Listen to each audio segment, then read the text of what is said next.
우리 시편 우리 8편 이렇게 좀 읽겠습니다. 시편 8편 우리 1절에서 9절에 있는 말씀까지 시편 8편 1절에서 9절까지를 우리 다 같이 읽도록 하겠습니다. 여호와 우리 주여, 주의 이름이 온 땅이 어찌 그리 아름다운지요. 주의 영광이 하늘을 덮었나이다. 주의 대적으로 말미암아 어린아이들과 젖먹이들의 입으로 권능을 세우심이요, 이는 원수들과 보복자들을 잠잠하게 하려 하심이니이다. 주의 손가락으로 만드신 주의 하늘과 주께서 베풀어 두신 달과 별들을 내가 보오니, 사람이 무엇이기에 주께서 그를 생각하시며 인자가 무엇이기에 주께서 그를 돌보시나이까. 그를 하나님보다 조금 못하게 하시고 영화와 종기로 간을 씌우셨나이다. 주의 손으로 만드신 것을 다스리게 하시고 만물을 그의 발 아래에 두셨으니 곧 모든 소와 양과 들짐승이며 공중의 새와 바다의 물고기와 바닷길에 다니는 것이니이다. 여호와 우리 주여, 주의 이름이 온 땅에 어찌 그리 아름다운지요. 아멘. 오늘 우리 시편 8편입니다. 자, 8편의 제목을 사람이 무엇이 간대라고 그렇게 제목을 본문에 의해서 붙여봤습니다. 시편 8편은 좀 많은 사람들로부터, 많은 우리 신앙인들로부터 애창하는, 사랑받는 그런 아름다운 시지요. 시편 8편의 근거에서 지어진 찬양도 참 많이 있습니다. 오늘 시편 기자는 물론 제목이 나왔죠. 다윗의 시라고 했어요. 인도자를 따라 기쁨에 맞춘 노래라, 이렇게 붙였습니다. 그렇습니다. 시편 기자인 다윗은 오늘 8편에서 하나님의 이대하심을 노래하고 있습니다. 그리고 반면에 우리 인간, 작고 연약한 자들인 우리 사람을 높이시는 그런 하나님의 섭리를 그렇게 찬양하고 있지요. 특히 하나님께서는 우리 사람을 지으시고 사람으로 하여금 온 땅을 다스리게 하셨다는 사실을 선포하고 있습니다. 그래서 제목이 사람이 무엇이 간대, 내가 무엇이 간대 이 이대하고 엄청난 일을 나에게 주셨나이까. 내가 무엇이 간대 하나님께서 많은 자들 중에 택하여 부르셔서 하나님의 자녀 삼으셨나이까. 이런 이제 뉘앙스가 되겠습니다. 어쨌든 그렇게 하신 하나님을 높이며 찬양하는 그런 찬양의 시이지요. 물론 다윗은 이 하나님이 지으신 온 만물, 우주, 자연과 또 인간을 보면서, 사람을 보면서 참으로 하나님의 솜씨는 놀랍고 아름답다 라고 그렇게 노래를 하고 있습니다. 사람은 이제 포인트는 그거죠. 우리 인간이죠. 사람은 정말 그 무엇보다도 아름답고 그 어느 것보다도 귀하고 그리고 가치 있는 존재가 우리 인간이다 라는 이야기죠. 그런 인간을 하나님께서 지으셨다. 그 지으신 하나님을 찬양을 드립시다 라고 하는 그런 내용으로 또 결론도 그렇게 되어 있습니다. 자, 우리 1절과 2절에 특별히 1절에서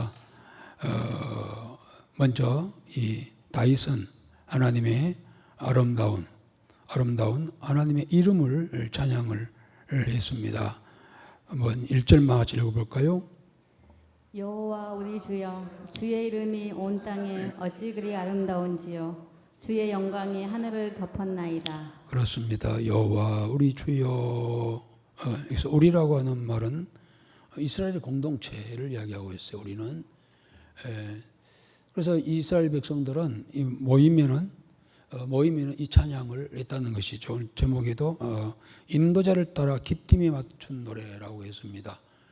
그들이 모이면은 우리도 예배에 모이면은 오늘 또 여러 가지 찬송가를 이렇게 드리듯이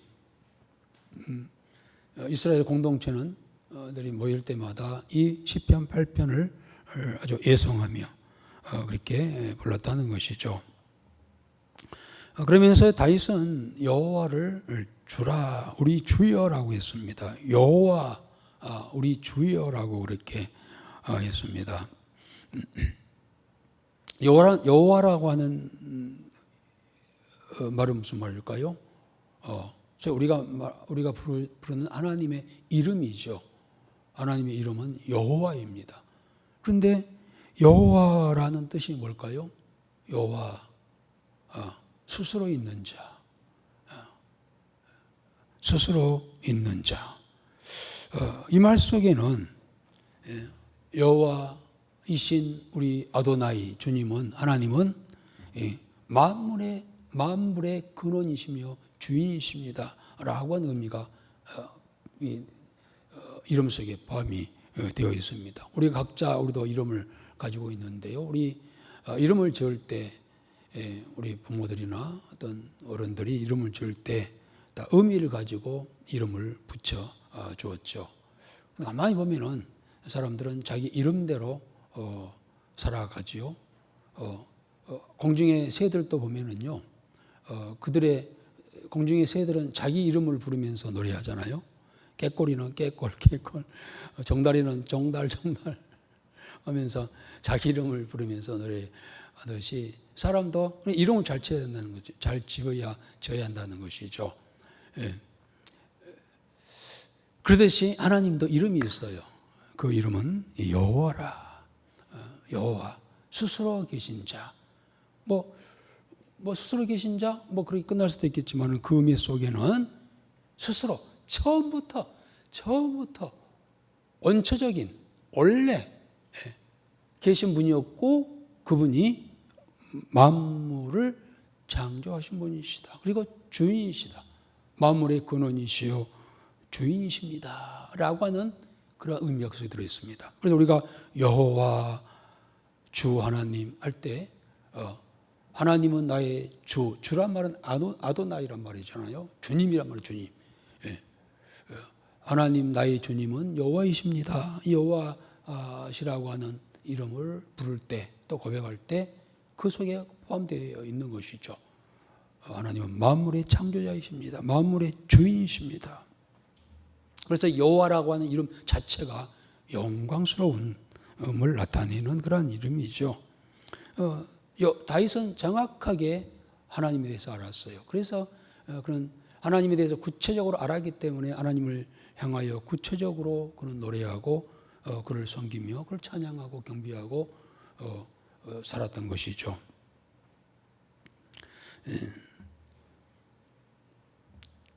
그래서 여호와라는 이름은 스스로 계시는 그러한 분이시고 만물의 근원이시며 주인이시다고 하는 그러한 의미를 가지고 있는 이름인데요. 그러나 그가 지으신 창세기 1장에 보면은 하나님께서 창조하시는 과정에 첫째 날, 둘째 날, 일곱째 날, 여섯째 날까지 지으시고 마지막에 후렴처럼 붙이는 단어가 있죠. 보시기에 좋았더라. 보시기에 좋았더라. 그런데 여섯째 날은 인간을 지으시고 뭐라고 하셨을까요? 다른 날은 여호와 보시기에 좋았더라 가져다가 마지막 6일째는 진짜 좋아. 참 좋아. 이렇게 그 속에 6일째 우리 인간을 만드셨거든요. 그래서 인간을 만드시고 너무 좋다 이렇게 감탄사를 하셨는데요. 자, 이렇게 만물을 지으신 하나님께서 어떤 만물을 통하여서 하나님이 누구신가를 우리에게 보여주고 있습니다. 하나님은 어떤 분이실까요? 여러분, 우리 특히 마음이 참 투명하고 깨끗하고 또 순수하신 분들은요, 또 자연을 많이 동경하고 사랑하고 또 그렇게 감탄하고 그래요. 예. 특히 해지는 일몰이나 아침에 해가 뜨는 일출을 보려고요.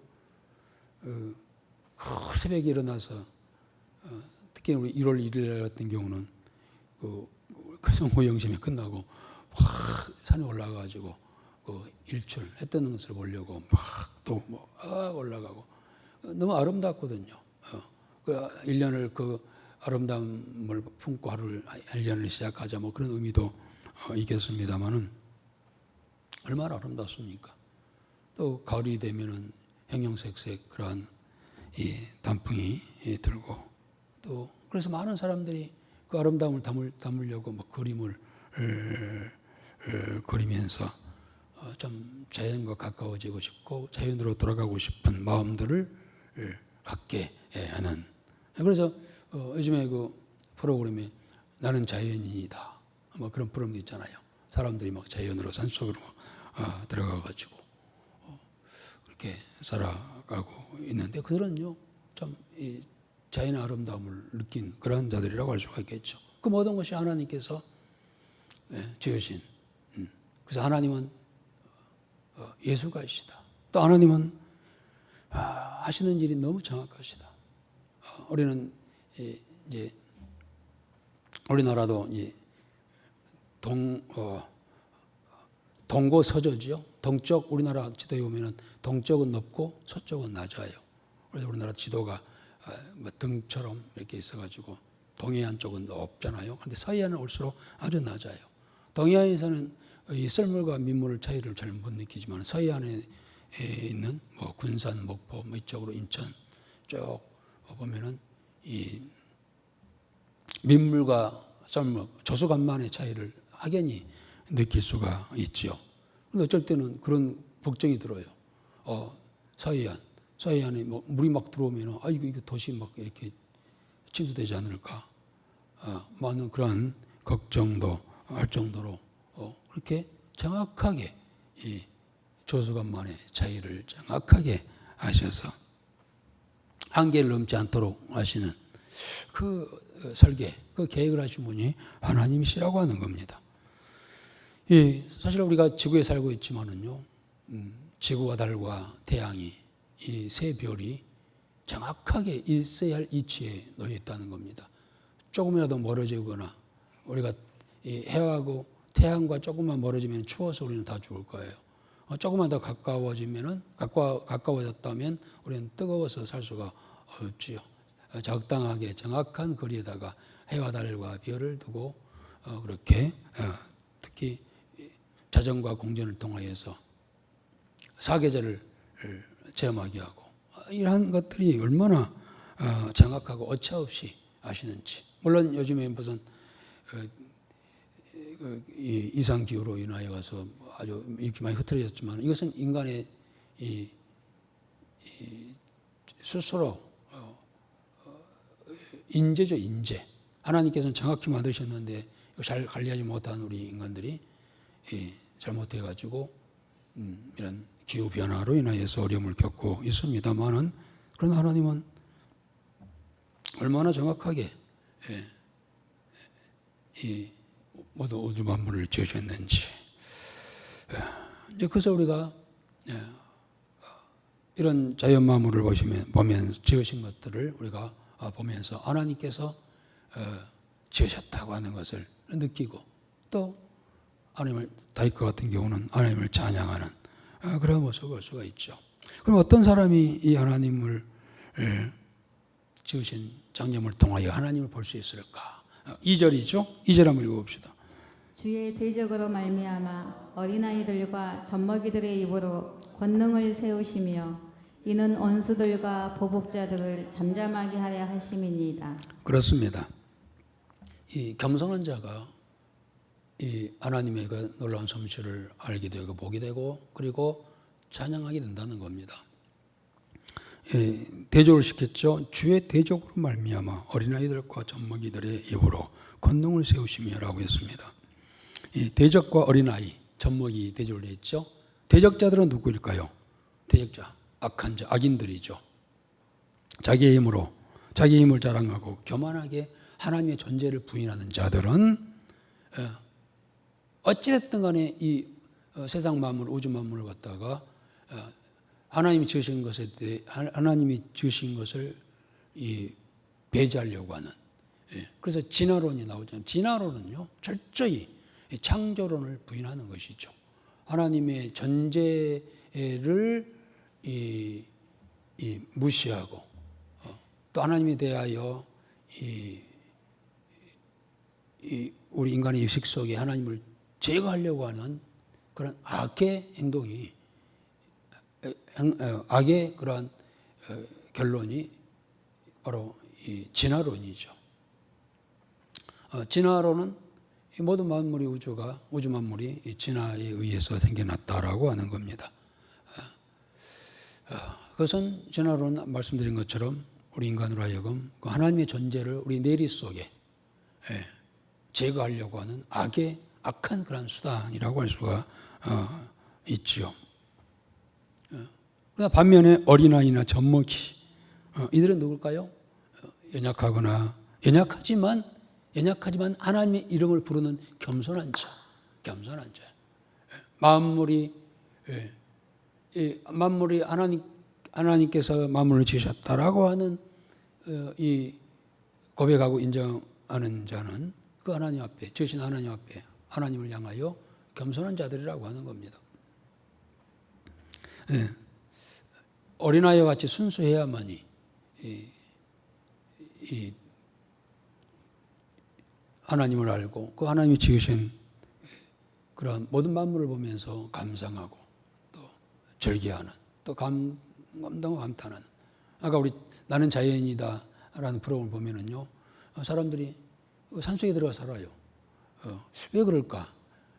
어떤 사람들은, 그 사람들은 대부분 이 세상에서 적응 못하고 실패한 사람들, 뭐 부도 났다든지 또 뭐 병으로 났다든지 또 인간관계 잘못해가지고 아이고 산속이나 들어가자 하고 어떤 사회생활에 부적응해서 들어간 사람들이라고 그렇게 이야기도 하지만은요, 그러나 어떤 면에서는요, 어린아이와 같이 순수한 마음을 가진 자들이 아닌가. 그 프로그램 보면은 그들이 나와서 이렇게 이야기하고 대화하고 보면은요, 참 마음이 순수한 사람들이 참 많아요.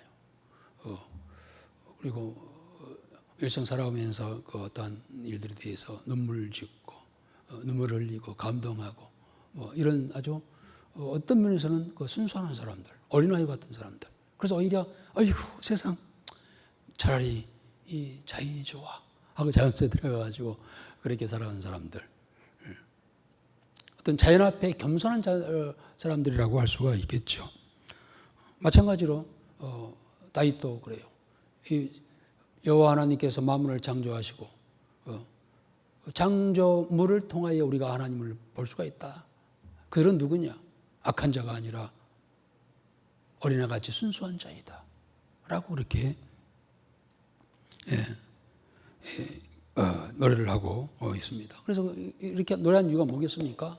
그렇지, 우리는 하나님 앞에서 겸손하고 순수하고 하나님 하신 모든 일을 인정하고, 특히 세상 모든 우주 만물을 지으신 분이 하나님이신 것을 인정하고 그 하나님을 높이며 찬양하며 살아가세, 이런 노래라고 할 수가 있겠죠. 계속해서 그런데 3절과 9절 이하에 보면은 사람이 무엇이 간데, 그렇게 4절에 이러겠습니다. 우리 3절 한번 읽어봅시다. 주의 손가락으로 만드신 주의 하늘과 주께서 베풀어 두신 달과 별들을 내가 보오니. 그렇습니다. 2절, 3절이 계속되는 그런 말씀이겠습니다만은 우주 만물을 하나님께 지으실 때 주의 손가락으로 지으셨다라고 그렇게 노래하고 있죠. 하늘과 달과 별들을 보니. 그래서 이제 다윗은 하나님의 창조의 천지 창조를 노래하고 있으면서 늘 하늘을 바라보고 밤에 떠 있는 그런 별과 달을 바라보며 살았죠. 목동으로 살았잖아요. 목동은 밤늦게까지 들판에서 양과 함께 양을 지키면서 들판에 있잖아요. 누워서 보이는 게 뭐겠습니까? 하늘과 그리고 마치 뭔가 매달아 두고 있었던 것처럼 붙어있는 별들을 보고 달을 보면서 이것은 다 하나님이 지으셨는데 어떻게 지으셨다고요? 주의 손가락으로 지으셨다. 하나님의 손가락으로 지으셨다. 물론 하나님은 인간이 아니기 때문에 손가락이 있지 않겠습니다만은 이 놀라운 것도 이 이대하고 대단한 것도 하나님은 두 손으로 지으셨다. 두 손으로 했다는 것은 뭡니까? 힘써서 했다는 의미가 있겠으면 그저 손가락으로 지으셨다. 그래서 그만큼 하나님의 능력과 권능을 표현하는 그러한 내용이라고 할 수 있어요. 하나님의 권능이 얼마나 그런지 이 어마어마한 우주도 하나님께서 손가락으로 지으셨어. 다윗의 그 하나님을 향한 그 신앙은 얼마나 큰지. 정말 그야말로 이 우주는 대단하잖아요, 사실은. 우주는 이 지구에서 태양 거리가요. 우리나라 그 무궁화호로 속도로 달릴 때 약 350년 걸린답니다. 지구에 가려면 거리가 그렇다는 거예요. 그런데 거기에서 내려오는 그 빛과 그 열로 인해서 우리 지구가 좀 존재하고 있잖아요. 그리고 이 우주가 얼마나 강대한지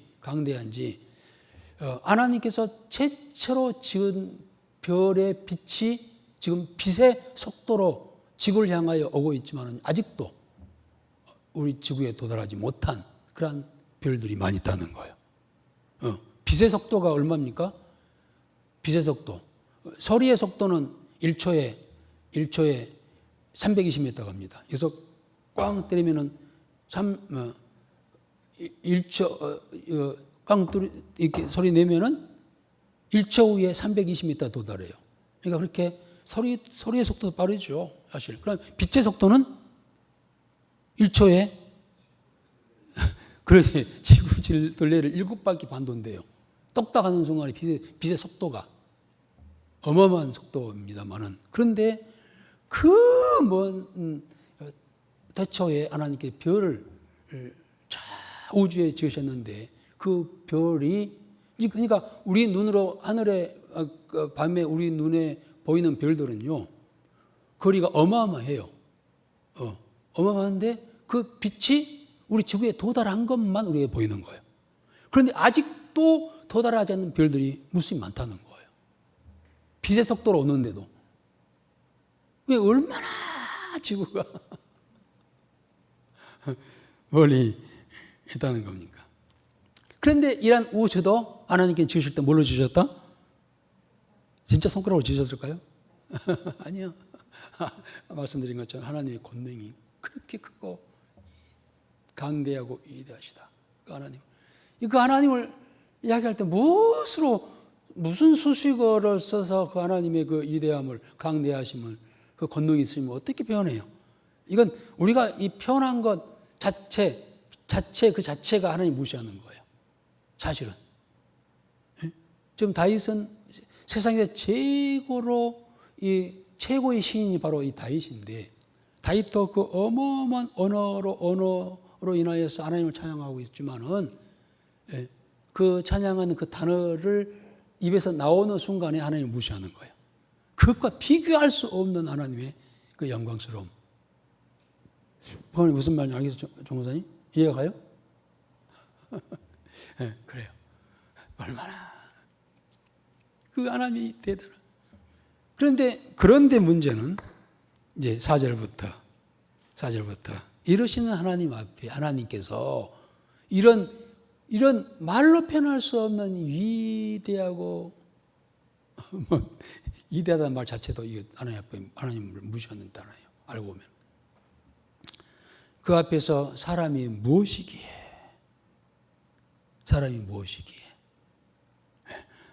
주께서 그를 생각하시고 인자가 무엇이기에 주께서 그를 들으시나이까. 그런데 이 광활한 이 전체에 비해서 인간은, 여기서 보면 인간에 대한, 우리에 대한, 나에 대한 이야기를 하잖아요. 나와 하나님, 우리 인간과 하나님을 이제 다윗은 비교하고 있습니다만은, 이 전체에 비해서 우리 인간이라고 하는 존재는 그야말로 보잘것없는 존재에 불과하고, 성경 여러 곳에서 인간을 표현할 때 인간은 티끌이다, 먼지다, 진흙이다, 뭐 이렇게 먼지, 지렁이. 야곱은 인간은 지렁이라고 했어요. 또 다윗은 그런 모세는 이렇게 좀 인간의 연수는 70이고 강건하면 80이고 70년 80년 아니면 뭐 100년 아니 1000년 산다 합시다. 우리 인간이 1000년을 969세 산 무드셀러는 969세 살았죠. 1000년 살았잖아요. 원래 인간은요 정상적으로 살면 1000년을 산다고 합니다. 1000년을 사는 그런 식물 동물들도 있죠. 거북이도 꽤 오래 살고 나무들도 뭐 1000년 이상 훨씬 더 사는 나무들도 있고, 우리 인간도 그렇게 아주 오래 살도록, 최고 오래 사는 사람이 969세 무드셀러인데 아담은 930년 살았죠. 인간은 보통 1000년을 살도록 그렇게 저했죠.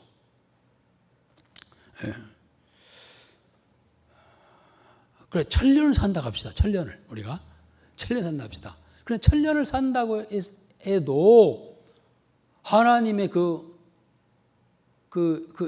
이 광활하심에 비하면은 1000년은 어때요? 1000년도? 그렇죠. 눈 깜빡할 사이. 그리고 경점이에요. 경점이라고 하는 것은 선이 쫙 끼어 있을 때 이 선이라고 하는 것은요 무수한 점이 합쳐져서 선이 되는 거잖아요.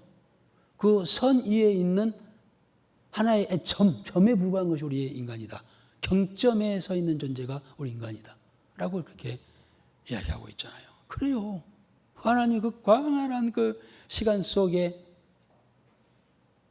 우리 인간의 시간이라고 하는 것은 1000년을 산다 할지라도 이 하나의 점에 불과해요.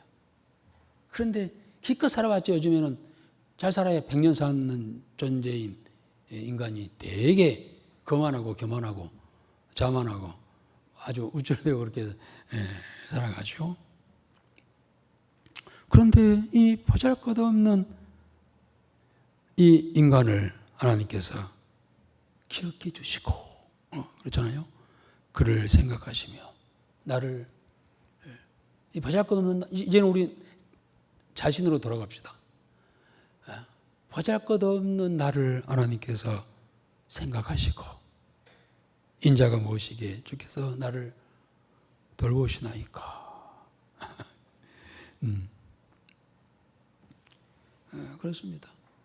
가만히 생각해 보면은 우리가 대단한 것 같지만은 하나님 앞에서 우리를 비춰봤을 때는요 그야말로 보잘것없는 그런 존재인데, 그야말로 자격 없는, 우리가 하나님의 백성 자녀 막 이렇게 하면서 우쭐대기도 하지만은 뭐 그 자체가 또 믿음에 의한 그런 고백일 수가 있겠습니다만은 어쨌든 우리 자신 한 사람 한 사람은요 그 하나님 앞에 보잘것없는. 다윗 같은 경우는 아마 이 시는 언제 기록했다고 하는 것이 나와 있지 않아요. 어떤 근거로. 그러나 이것은 이스라엘 백성들이 모여서 늘 부르는 그런 찬송이 있는데, 다윗은 그가 아마 나중에, 나중이라고 하는 것은 언제일까요? 우리 시편 2편, 3편, 4편, 5편에서 뭡니까?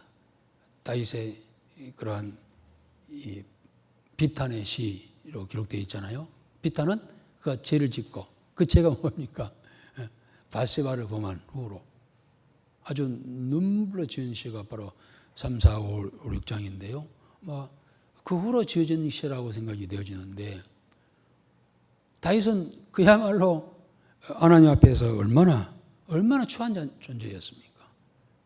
간음을 하고 이사질 갑주기 위해서 살인을 하고, 알고 보면은 아주 정말 비천한 존재에서도 가장 어떻게 보면서 정말 악한 그런 존재인 자신임에도 불구하고 하나님께서 나를 돌아보시고 그리고 양치는 목동에서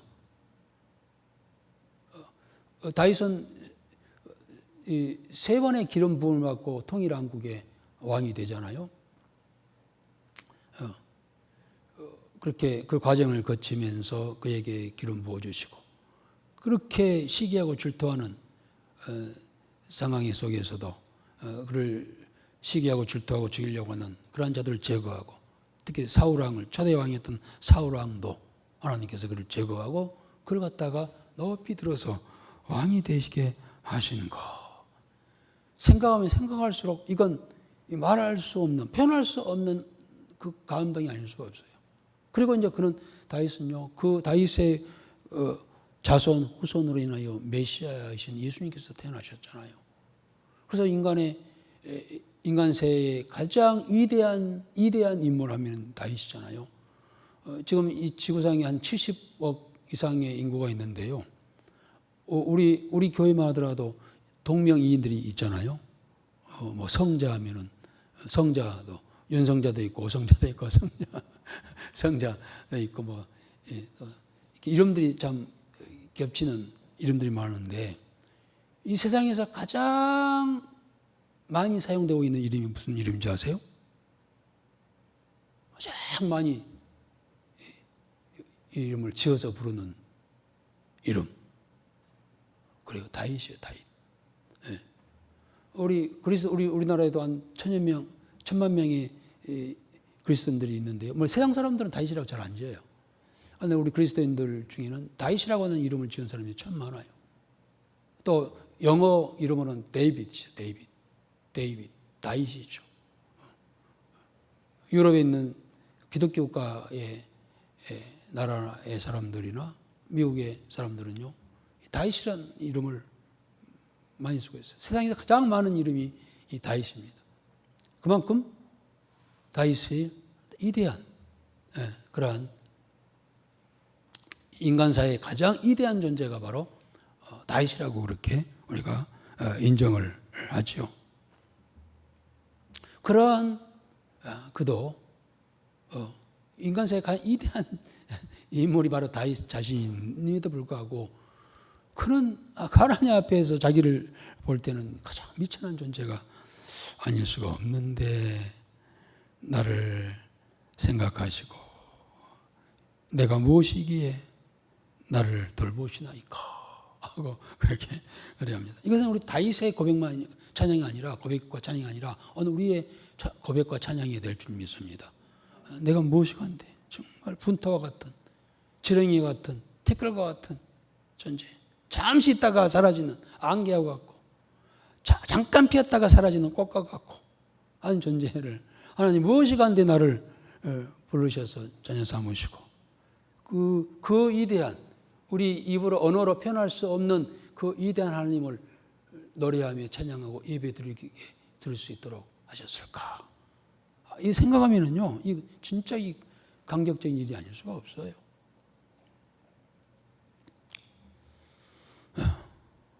이어서 우리 인간을 갖다가 지으실 때 하나님께서는 하나님의 영성을 주셔서 하나님보다 좀 못하게 하셨지만은 못하지만은 위대한 존재를 만드셨다는 이야기를 하고 있어요. 우리 5절 한번 읽어봅시다.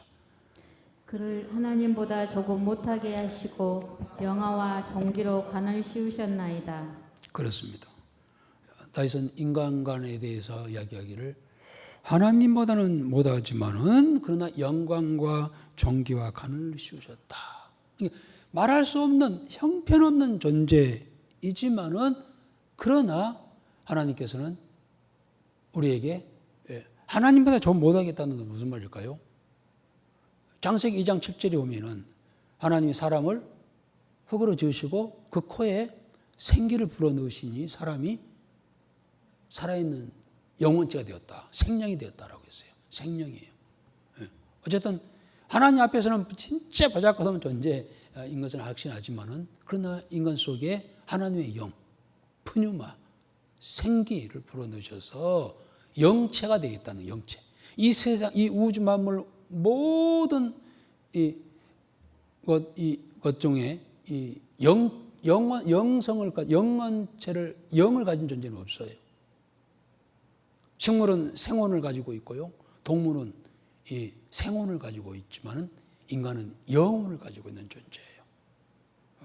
식물들은 생혼, 곧 자라나는, 생명이 있어서 자라나는 그러한 성질이 있어. 생명이 있는 거예요. 식물도 생물이 있는 겁니다. 그러나 생혼만 있어요. 동물은 생혼뿐만 아니라 무슨 혼이 있을까요? 각혼이 있어요. 각혼. 느끼는 거예요. 각혼이 있어요. 배고프면 배고프다고 컹컹컹 짖기도 하고 꿀꿀꿀 하면서 달라고 하기도 하고 때리면 아프다고 그렇게 반응도 하고. 그래서 동물은 생혼과 더불어 각혼이 있어요. 그러나 원숭이도 절대로 여러분 원숭이가 진화돼서 인간이 됐다고 한다면요 원숭이에게도 영혼이 있어야 돼요. 그러나 원숭이는 영이 없어요. 우리 인간에게만 하나님이 사람을 흙으로 지으시고 그 코에 생기를 불어넣으시니 사람이 생명이 된지라. 생명, 살아있는 영혼체가 되었습니다. 이 영혼이라고 하는 뭡니까? 하나님의 속성이에요. 하나님의 성품이에요. 영혼체예요. 영혼체. 그래서 우리 인간은 영원히 산다는 이야기가 거기 있어요. 하나님이 영원하듯이 우리 인간도 하나님의 영혼체를 우리에게 집어넣었기 때문에 불어넣으셨기 때문에 우리 인간은 영원한 거예요. 물론 어디서 영원하느냐가 중요하죠. 지옥에서 영원하든지 지옥도 영원한 곳이에요. 영원한 것이 지옥이에요. 그러나 하나님의 나라, 천국에서 영원히. 하나님의 나라는 영원합니다. 왜냐하면 하나님이 계신 곳이기 때문에. 하나님이 영원하신 분, 그가 계신 하나님의 나라는 영원한 곳인 줄 믿습니다. 그래서 인간은 영원히 사는 거예요. 인간의 육체가 죽으면 그만이 아니에요. 인간의 육체는 두 번째 사는 것뿐이에요. 두 번째예요. 첫 번째는 우리 태 속에서 한번 살았고 10개월 살았고 그리고 이 세상에 태어나서 일생을 살아가는 거예요. 죽으면 그만이지? No! 우리에게는 영체, 하나님의 생명을 불어 넣어주셨어요. 인간 육체는 흙이지만 흙 속에 영혼을 넣어주셔가지고 우리를 영원히 살도록 하셨어요. 그래서 우리의 육체가 다 하면은 육체는 죽지만 우리는 영원한 나라, 하나님이 계신 곳, 영원한 나라에 입성하게 될 줄 믿습니다. 아멘. 그래서 우리 인간에게는 영체가 있어요. 영혼이 있어요, 영혼.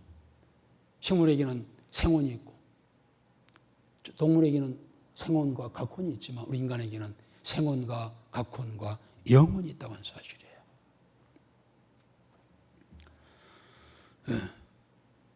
그래서 그 이야기예요. 하나님보다 조금 못하게 하셨다고 하는 것은 영적 존재이지만은 민물과 같이 보잘것없는 존재라는 겁니다. 그러한 존재에게 영화와 정기와 간을 씌우셨도다 그렇게 했습니다. 영화와 정기와 간을 씌웠단 말이 무슨 말일까요? 누가 쓰는 거예요 이건? 영화와 정기와 간을 쓰임받는 자가 누구예요? 누구에게 쓰여집니까? 왕에게 지도자에게 지배자에게 씌워주는 겁니다. 그런데 인간에게 그걸 씌우셨다는 거예요. 그게 무슨 말일까요? 그래요. 우리 인간에게 만물을 다스릴 권세를 주셨어요. 물론 만물의 지배권은 하나님께 있어요. 하나님 지으셨기 때문에. 하나님 주인이시고 지배자입니다. 지배권을 가지고 계신 분이 하나님이십니다. 그런데 그 지배권의 일부를 우리 인간이 주셨다는 거예요. 그래서 창세기 1장 28절에 그 말을 하셨잖아요. 다스리라. 정복하고 다스리라. 다스릴권을 우리에게 주셨다는 겁니다. 우리 인간을 관리자로 하나님의 대리인으로 우리를 지으셨고 부르셨고 사용하시도록 그 권한을 우리에게 주셨다고 하는 겁니다. 정말 하나님의 고난을 우리에게 주셨고 우리는 그 하나님의 그 지배권을, 고난을, 그 영광을, 그 간을 우리 인간은 받아서 쓰고 있는 그런 존재라고 하는 거예요.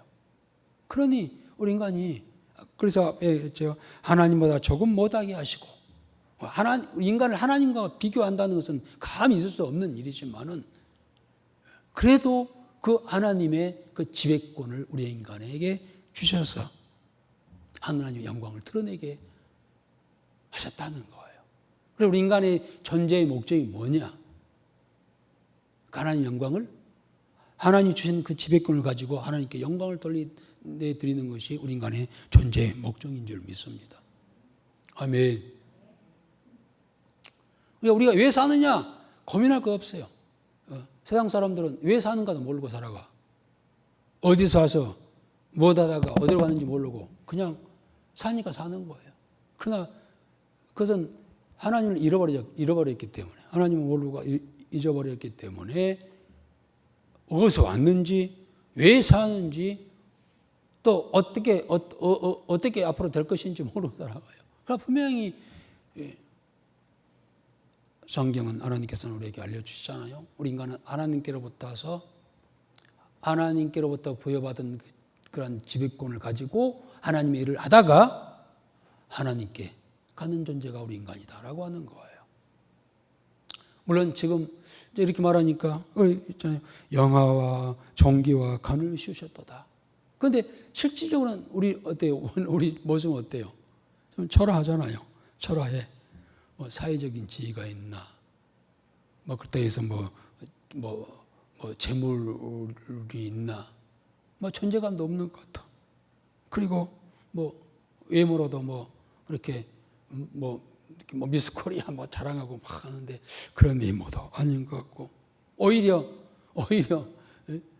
부채에 허덕이면서 껄껄거리며 살아가는, 어떤 면에서 하루 일용할 양식을 고민하며 살아가는 그러한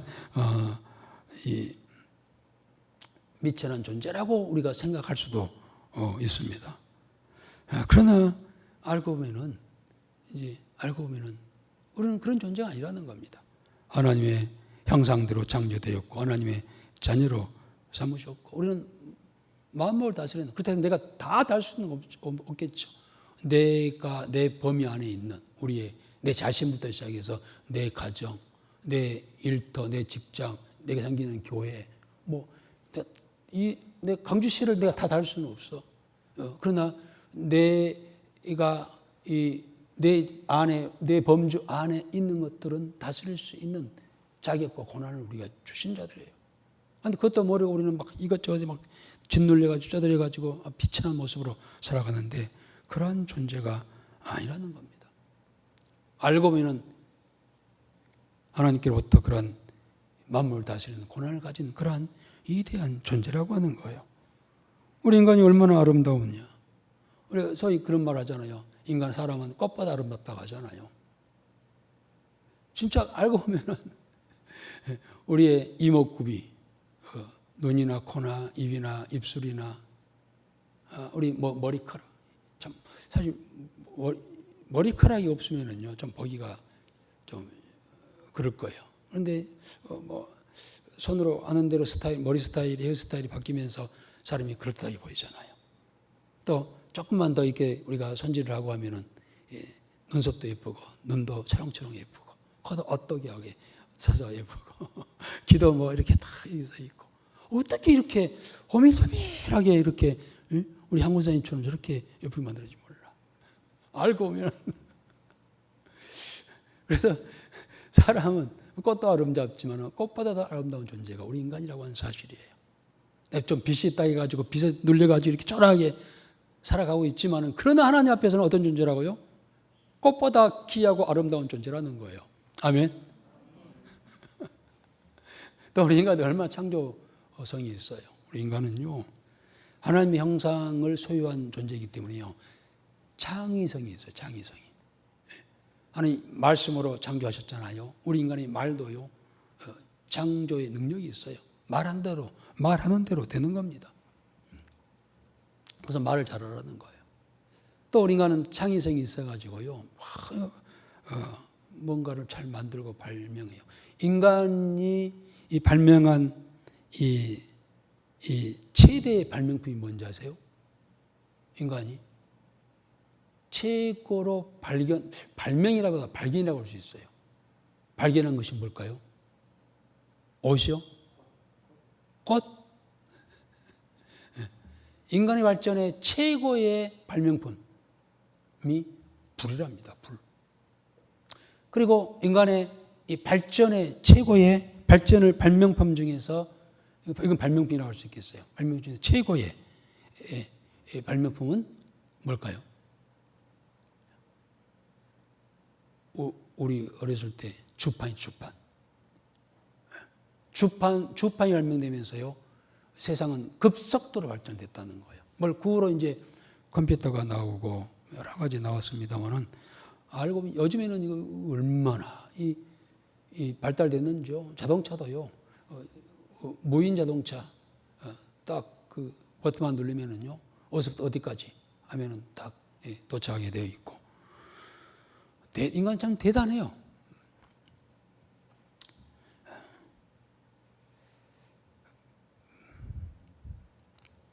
그리고 인간은 하나님의 사랑을 받은 존재, 하나님의 사랑이시잖아요. 하나님 본성질이 사랑입니다. 그 사랑, 우리 인간도 그 사랑을 본받아서 참 하나님의 사랑을 드러내죠. 부모가 자식을 사랑하는 거 보면은요, 대단하잖아요.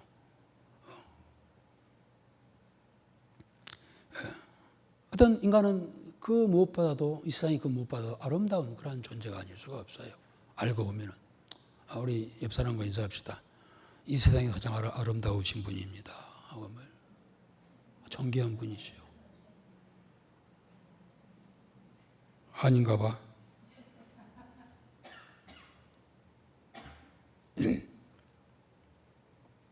6절부터 8절 읽읍시다. 주의 손으로 만드신 것을 다스리게 하시고 만물을 그의 발 아래에 두셨으니 곧 모든 소와 양과 들짐승이며 공중의 새와 바다의 물고기와 바닷길에 다니는 것이니이다. 아까 말씀드린 것처럼 인간에게는 그같이 지배권을 주셨다는, 영광과 존귀와 간을 주셨다고 하는 것이죠.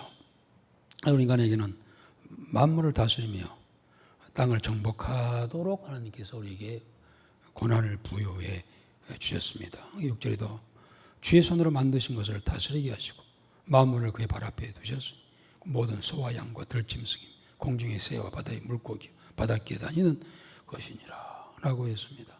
그래서 우리가 잘 관리하고 다스리고 질서 있게 역시 해야 되는데, 이걸 어떻겠어요? 욕심 때문에 완전히 자연을 훼손하고 파괴하고 하는 바람에 이 인간의 지배권이 타락하였고 부패되었고 상실되었죠.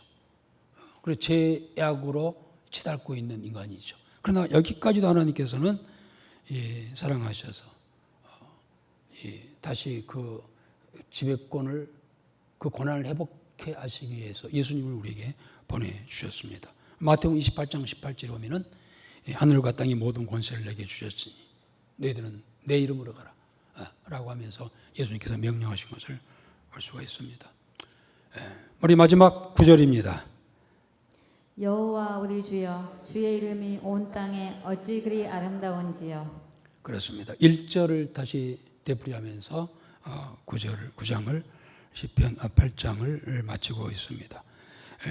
다윗은 여전히 끝과 처음과 끝까지 그 하나님의 이름이 이 땅에 어찌 그리 아름다운지요 하며 감탄하며 하나님을 찬양하는 그런 모습이죠. 우리 8편의 시편 8편으로 두 가지 것을 배울 수가 있겠습니다. 하나는 하나님의 위대하심, 말로 표현할 수 없는 강렬하심과 위대하심 우리가 배울 수 있고요. 두 번째는 우리 인간이 하나님 앞에서 얼마나 고귀한 가치를 지닌 존재인가를 우리가 배울 수가 있죠.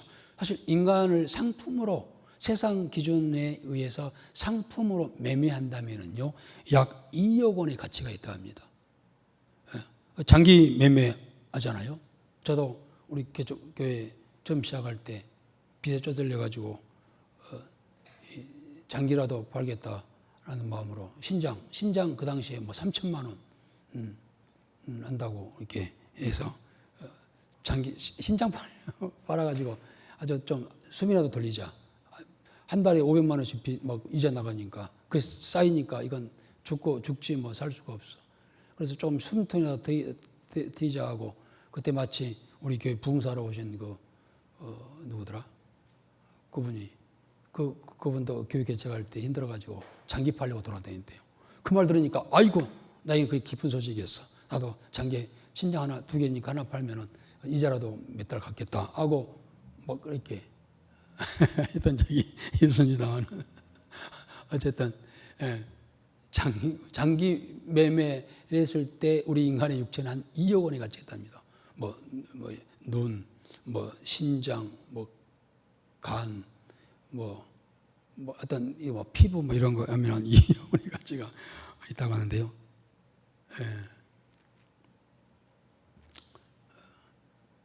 이거 말해서는 안 되겠습니다만 우리 인간의 육체를 고기로 판다고 한다면은 한 200만 원어치 가치가 있대요.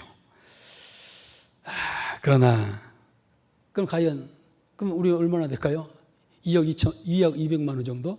이 정도 가치일까요? 이 정도 가치일까? 그렇다면은 참 슬픈 일이 아닐 수가 없습니다만은 그러나 하나님 우리 인간을 향하여 그 가치를 이야기할 때 뭐라고 했나요? 온 천하보다 귀한 존재라고 그렇게 우리 가치를 매겨요. 이 천하를 주고도 너 하나 내가 바꾸지 못해 라고 이렇게 말씀하시잖아요. 그러니까 온 천하를 주고도 살 수 없는 우리 인간이 있죠. 그 증거가 뭡니까? 그 하나님께서 우리를 사랑하사 누구를 보내셨어요? 자신의 아들 예수님을 십자가에 달려 죽게 하셨어요. 그러시고 우리를 사셨어.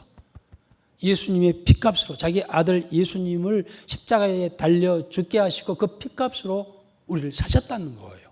그를 믿는 자마다 죄를 사해 주시고 영원히 지옥 갈 자를 영원한 하나님의 나라로 우리를 인도하시는 그러한 고난, 하늘의 시민권을 우리에게 부여해 주셨어요. 그 하나님께서 우리를 천하보다 귀하다라고 그렇게 말씀을 하십니다. 오늘 시편 8편 동화에서 이 두 번째 이 사실을 알 수가 있어요. 나는 천하보다 귀한 존재다. 비록 좀 이렇게 생겼지만 나는 하나님 보시기에 가치로는 천하 그 어떤 것도 바꿀 수 없는 귀중한 존재라고 하는 것을 늘 시인하고 고백하고 감사하며 살아가십시다. 아멘. 우리 옆사람 뒷사람에게 그렇게 인사합시다. 당신은 천하보다 귀한 자입니다. 힘내세요. 아멘. 아버지 하나님, 세상에서 작고 약한 자들을 돌아보시고 의로 판단하시는 하나님을 찬양합니다. 바짝거듭 저희들이지만 위대하신 하나님께서 우리를 위하여 그의 아들 독생자이신 예수님을 보내시고 십자가에 달려 돌아가시게 하시고 그 핏값으로 우리를 사시고 하나님의 자녀 영원한 천국병을 삼아주신 것 늘 감사하며 그렇게 하신 하나님을 찬양하며 살아가는 저희들 되게 하여 주옵소서. 예수님의 이름으로 기도드리옵나이다. 아멘.